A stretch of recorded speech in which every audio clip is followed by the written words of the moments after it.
Gabriella, and this is my dad, Mike. I'm Mike, and this is my daughter, Gabriella. My name is Benjamin, and this is my beautiful daughter, Silani. My name is Silali, and my dad is Benjamin. Hi, I'm Rihanna. This is my dad, Brian. Hi, I'm Brian. This is my daughter. Bruh, we get it. Yeah, I had to skip it. I'm sorry. Step forward if you agree with the statement. Daughters must be raised differently than sons. Yes. Okay, Benjamin. So the way you insert a tampon, There's just going to be different life there's going to lessons, be different risks, different situations that they're going to have to deal with. So yeah, do you raise them differently? Yes. just because the world sees them differently, I have to accustom them to how the world is going to see them. Yeah, they have to. I'm not agreeing with everything, and is it unfair sometimes? Absolutely. But it's not so much the way we raise them. I'm going to raise them that is going to be unfair. It's really the world, and that's the first lesson. It ain't fair out there.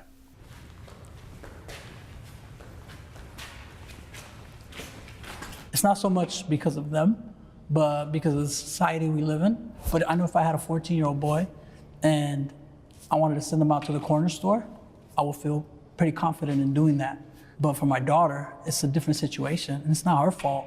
It's because of society, like I said. I agree. Where I have to be more careful. She's very strong and capable of, defending herself in a lot of ways, but at the end of the day... she's not as big and strong as a dude. Yeah, and I'm gonna worry about that. So because of that, I feel I have to be more protective of her. I agree. And defend her. I agree. Yes. I ain't got much else to add. No, there's nothing else to say. He said it. He said what he said. He said what he said. So I don't have a son.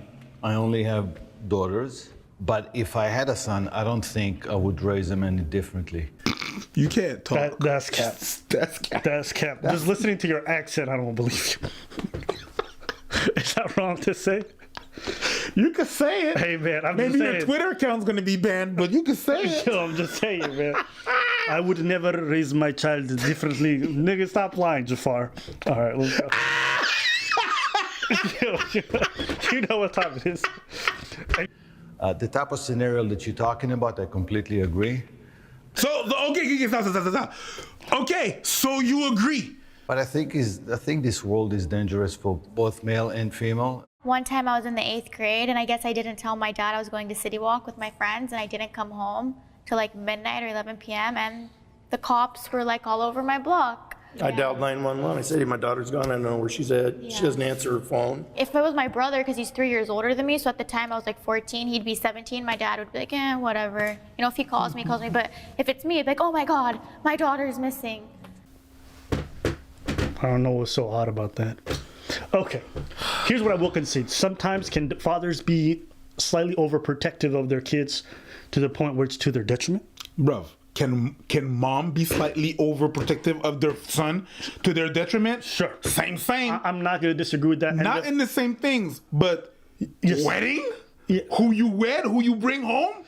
Yeah, but I think in terms of being invasive in the person's life, I think daughters have to deal with much more. I'm not going to disagree. Absolutely. But you also have to understand the world that we live in. You guys can't have it both ways. You can't have the I as well movement claim that men are in some ways very predatory and do some very bad stuff, and that women are majoritarily the ones who suffer from those kind of situations, and then also say, well, why are you treating me differently than my brother? Well, because there's more risks, and you've been telling this for so long. So of course I'm going to look at the world differently. You guys have told me it's different for you. Am I missing something? Bro, you're not too. But does that mean that it's not true that like fathers can't go? They do. I agree, and it's to your detriment. But also understand where it's from. You have to try to find a fine line, and I think most parents would agree they'd rather be a little bit too overprotective than underprotective when the stakes are pretty high. I think he can be a little overprotective when it comes to like having friends that are guys. I think he assumes a lot, and I think he should just assume the best, not the worst. It's his job to assume. Yeah. It's tough. Again, it's one of those lines that you have to find. I think it's easy as a child to say assume the best. The problem is when the worst happens, you're gonna feel terrible forever. Straight up. You know, so that's the tough thing. And then the world is constantly inundating you with fear of like kids being lifted, child trafficking, all this other stuff. And so it's hard. I can, even though I'm not one myself, I can sympathize with what parents are dealing with at times. Yeah, my best friend is a boy. We're very, very, very close. And we're both in between housing situations right now for when we go back to college. We had this brilliant idea. Let's get a place together. We're best friends. We hang out 24/7. My dad's not cool with it. I'm just not going to challenge it because no reason to. You're not cool with him, but you would raise him equally. So you would act, if you had a son, you would let him go. Yeah. No, you can't go with that girl. You can't live with that girl. You'd say that to your son? Really, bruv? Why aren't you cool with it, if you don't mind me asking? Because I think there's a place and a time for everything, and I don't think that I'm ready for her to move in with a guy that I don't know. And you know, human nature is like if they're living together, they're gonna hook up. Something is going to happen. It's not guaranteed, but the odds are way higher. Yeah, it is what it is. You know what? Proximity, like, people date who's around them. You know what they say? Yeah, it's just like, and I've seen it happen so many times. Yeah, of course. Roommates that go at it, then it ruins the living situation. Of course. Heard it so many And then times. after that, I want to have to move out, get into the... That's just my opinion. It just would never happen between, like there's no way ever. How many girls have said that? Oh, he's my friend. It would never happen. Then he makes a shot. I'm like, hey, where's Tim? He's like, we're not talking right now. How many times? How many times? Many, man. Wish sex upon me.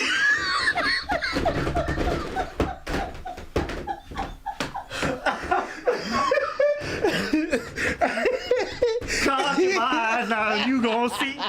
Better watch what you say. You try to fuck me, cause I'll put my.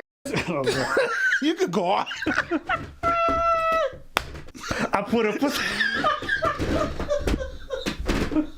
I put a pussy on a nigga for fucking with me. My back to the wall, now you gon' see. You're 20, right? 20 years old. Mm-hmm. Say you had a 20-year-old son, and he was in a living situation where he wanted to have a female roommate. I think the Would you let answer. him? I think the answer is obvious, okay? Because as you said, now I'm gonna go back to agreeing with you that you have to treat it a little differently. But I think if I had a son and he was 20 and he would want to live with a girl, I wouldn't have any objection. C'est tout, Bruh. C'est tout. Does not compute, bruh. C'est tout. Does not compute. No, bruh. man. Il vient that. No, man. Hold on. He just admitted to say that the other guy was right to say that there's a little bit of difference. Okay. So I'm gonna give him that because he admitted it. Yeah, okay. So. Yeah. But it does not. But would you find it weird if you had a son and he was 20 and he wanted to live with a girl and there was nothing romantic there at all? No, I wouldn't find it weird. I know how guys are. You know, when they're young, they got a lot of testosterone. And girls like to tease. It's dangerous for chicks. Brian, I don't think you can say that, Brian. I think it's a little bit too old school, bro. I think that's a little bit too old school. Goddamn, Brian. Like, listen, you can't have pre-World War II rhetoric, okay? Jesus Christ. I mean, they got to really watch their step. But what if we're just sitting down and we look good? Is that still teasing someone? It can be. It depends on what you're doing. But I feel like girls don't even try doing it intentional. Sometimes people are just good at looking. Which kind of works to his point. It's like, yeah, sometimes you're just good looking and people make a move on you. Sometimes it's not even your fault. You ladies sometimes don't do anything wrong before the guy sometimes makes his move. Doesn't change the fact that as a father, you might be worried about that when the girl's a teenager and she wants to have her best guy friend over. Like, you're right. Sometimes you're not doing anything to encourage the behavior. But unfortunately, as a dude, like, I remember being a teenager. It's like, you just don't think rationally. No. Right? Just like a girl touches your arm, you're like, ooh. You know what I mean? Mm-hmm. Remember the first time a girl just grabbed me like this and like her titty was pressed against my arm? Oh, like, yeah. I was just like, Oh, wow. Oh, my God. And then, yeah, things happen in your head. yeah. So it doesn't mean that I'm going to just jump on her, but If you raise them equally, then they'll learn and grow up to see each other as equals instead of like having like misogyny and stuff like that. I completely agree with that. Me too. Completely. Blaming the girls kind of puts the onus on the girls to stop that gross behavior when the onus is on the boys and the people who are raising them and the media that they're watching. I'm inclined to agree with what she was saying. I do feel like it puts onus on the women when dudes have to learn better self-discipline in that regard. So I definitely agree with her with that. But it doesn't change the fact that that risk is still out there. So you just can't afford to live in a utopic idea where men are going to treat women that way, because it's just not the reality that we live in today. Bro, you know, I got a 3 years and a half older sister than me. Yeah. So when she was 18, I was 14 and a half. Yeah. Going on 15. Yeah. She skipped a grade. So everybody, when everybody was older than that. She was in college. And the college is not like whenever you leave your house. College was right there, so every night she would come back home. You understand what I'm saying? Right. And it was the end of semester party, right? And she wanted to go. She was going with one of her girlfriends. And when it wasn't, like, she was, of course, like every immigrant parents, you need 7 to 10 business days to tell your parents where you're going. All right? That's the thing. That's facts. So on the night of, both my parents in their room, she goes up, so yeah, I'm about to go to the party, and he's like, my dad is like, where's your brother? And me, I'm like, oh yeah, it's about to go down. And she's like, but nah, I don't want to bring him. Look, where's your brother? Let me talk to your brother. And she went to get me. Like, I moved out of it because I was right next door to the room. I went downstairs a couple of stairs, and she wanted to see me. She's like, Dad wants to see you. And I'm like, listen to me closely. I'm not here to put any sticks in your wheels. I'm not here to stop you. But if I'm not going, you're not going. I will not be in your way. Just let me do. I go up and I go to my dad. And I'm like, yeah. What was that? What approach? I swear to God. Because you have to be, you have to be like you're about to take the challenge. You understand what I'm saying? You know what I mean? Hunger Games. Okay. You know what I mean? So I just step up and I'm like, No, not Hunger Games. Thirst Games. Of course.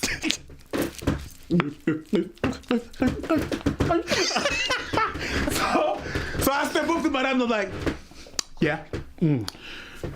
Here's some money. You're gonna go to the party with your sister. I want you back at that time. Yeah, but usually parties, so it would be that time. Can I have a little bit more? Because we're gonna have to take a cab. A cab is about $25 to $30. Yeah, sure. He gives me that, and I'm like, okay, cool. And I didn't drink, so I was not about to get partied up, whatever. I didn't drink at the time. I was training to go to the Olympics. I wasn't drinking. I was safe. It was not to turn up. It was really for the cover and the ride back home. Okay. And I'm like, yo, I'm not here to fuck you up. Here's the money. I'm not even gonna act like I'm your brother. No, take the money. I tell my sister, take the money. We're going. I dress up. We get in. First thing I had to look like, I'm finishing, everything in front of the bouncer. Bouncer lets me go. I'm like, all right, without even carding me. And he's like, excuse me. And I'm like, yeah, have a nice night. Yeah, you too, bro. Get in. Once we got inside the club, I went, see you at 2:30. And I left. And I was always having eye contact. And our bond was never stronger since that time. But, of course, I had to go. You've heard of all the things that can happen if you're not vigilant. You heard of all those things. So yeah, he was just being protective, and that's just normal. What would you say is the biggest challenge for you two? Probably something like communication, him just understanding how I feel, and sometimes that I don't agree with things that he thinks. Recently, I decided I wanted to live with my mom because I just get a lot of intense anxiety around him, and it might be a little awkward. I struggle to communicate my feelings to my family.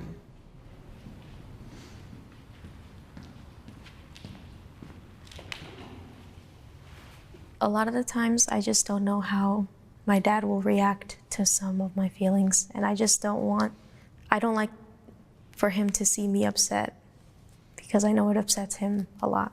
I do remember very vividly one time him telling me that whatever my energy is, he's gonna put the same energy back. I remember he told me that one time, and it kind of just stuck with me, and I always think about it. So I'm always thinking, what do I say? How do I put myself, like, when I'm angry and stuff?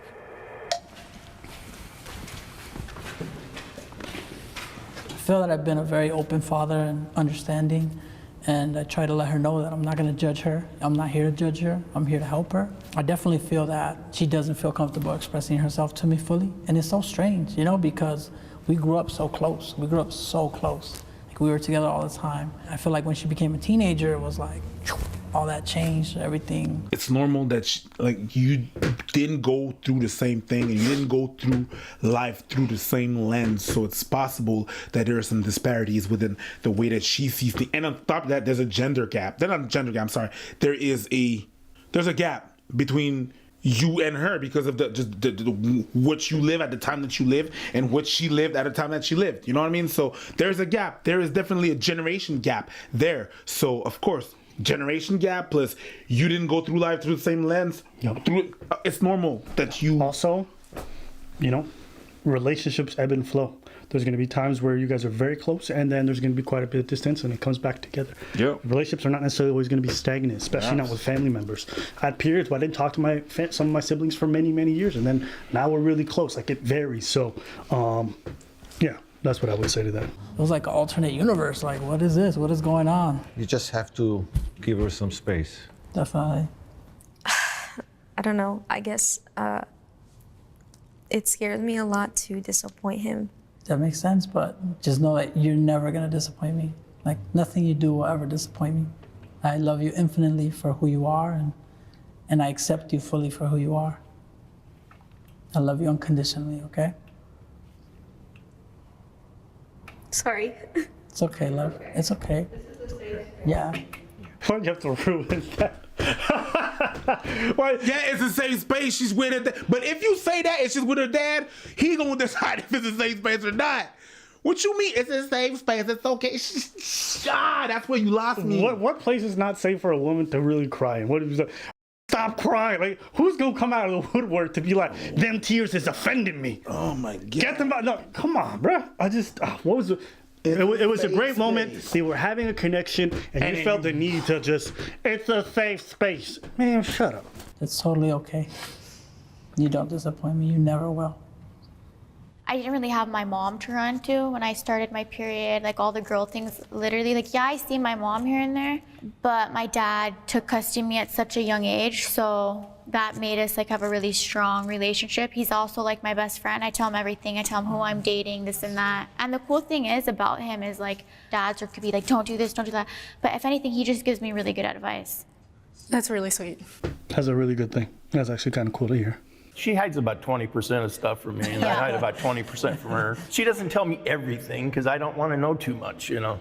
Yeah, because if you tell too much, you're gonna be like, tease.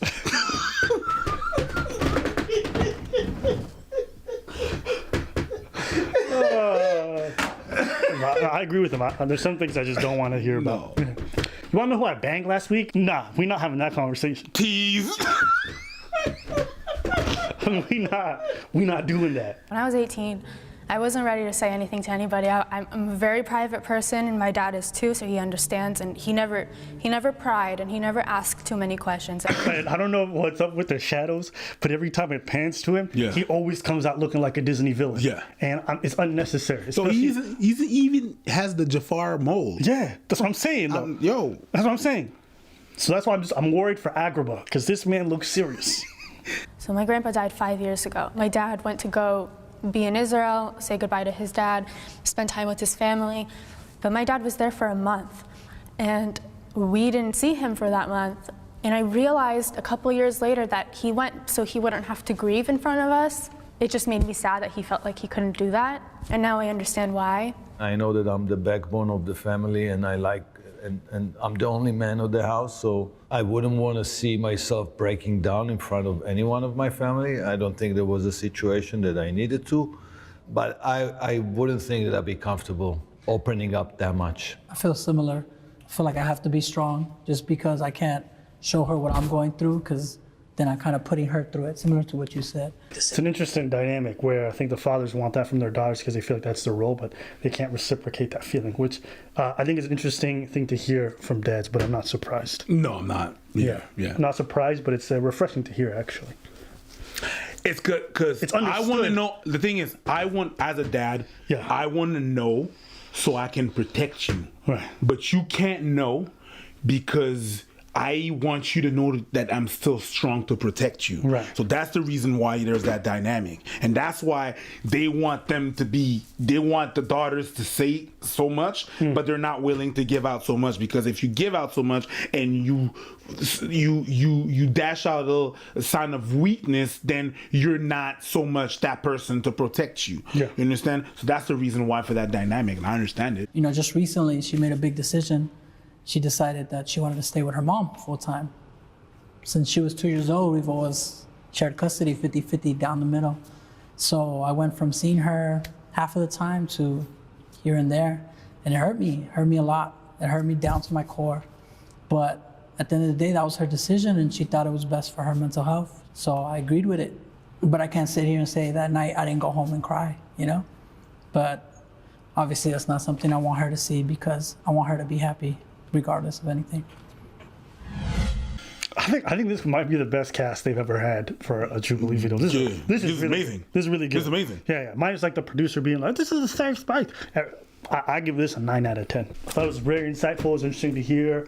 Seems like they're very reflective, both on the daughters and the parents' side of things. So I was really appreciative of that. And yeah, I have mostly positive things to say. I think about that a lot, like the kind of father I want to be, and it's interesting. A lot of the stuff I didn't want, that I said I didn't want to do, seems like mistakes that they admit to having made. The whole idea of like putting a tremendous amount of expectations on the child was one that really resonated with me. Why? Just because it's something I'm grateful my mom didn't do on me too heavily, and my dad especially didn't do, but I did see what it did to my other siblings. Bro. So I think that's just interesting to hear. Now, who knows? Maybe when I'm there, I might act differently. But I think conceptually, it's just not something. So for me, it reaffirmed some stuff, and it was just interesting to listen to. But the thing that happened is that whenever your parents put pressure on you, they don't see it as pressure. They see it as encouragement. So you're never really too far from putting pressure on someone. Yeah. You know what I mean? What was seen as a joke really was something that, like, it always, whenever my parents said, like, oh, the first one that becomes a doctor, we pay him a Cadillac. I was like, something that they just said like that. Well, my dad said, if you become a doctor or a nurse, I'm gonna give you my stethoscope. And my mom had to push it a notch, right? Mm-hmm. Right. She had to, and that's why I get my extra read all about it side. You understand what I was saying? Yeah. So she had to push it a notch and be like, yeah, I'm gonna give you a Cadillac if you become a doctor, or this or that. I'm like, pressure. And I was just like, no, I gave up. Yeah. I just gave up on myself because how am I going to compete with someone that is 3 years ahead of me, 3 years and a half ahead of me? Not only 3 years and a half, she's 4 years ahead of me because she skipped 1 year. Right. She's 5 years ahead of me because I got left back 1. How? Yeah. Sway. Yeah. So I was just like, this is just not happening. It's not happening. Yeah. So yeah, it gave up. That was not their goal to put pressure on me. But sometimes you don't realize that you put pressure on your kids. Mm-hmm. Yeah. But you still do. Yeah. Well, I think that's pretty much all I have for today's video. Pretty much. We want to hear your thoughts. What do you guys think? Oh shit! I know what they're thinking. This beat is jamming. Yo quiero mi morena, tan rico que se ve, morena. Mira cómo mueve, así morena. Mira cómo goza.